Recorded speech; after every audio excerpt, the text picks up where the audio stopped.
Bine ați venit pe canalul meu! Acesta este primul meu video.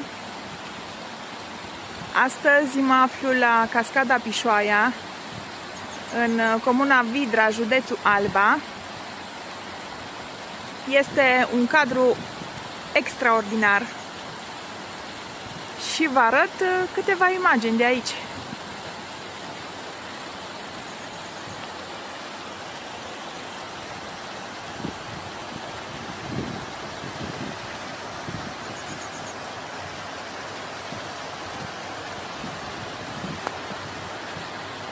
Cascada este spectaculoasă, chiar dacă nu are un debit ca și Vălul Miresei sau alte cascade din România, dar pentru că e în trepte, are farmecul ei.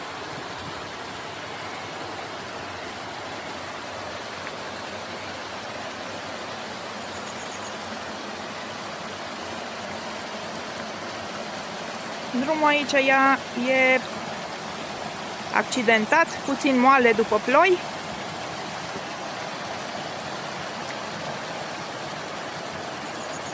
Asta e partea de jos a cascadei.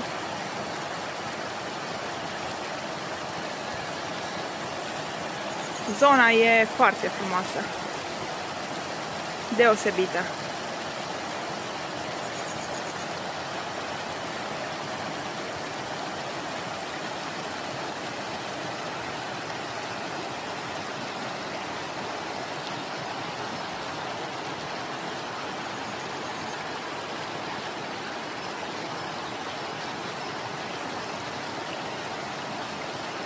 Sunt aici niște bolovani, parcă i-a luat cineva pe sus și i-a plasat aici.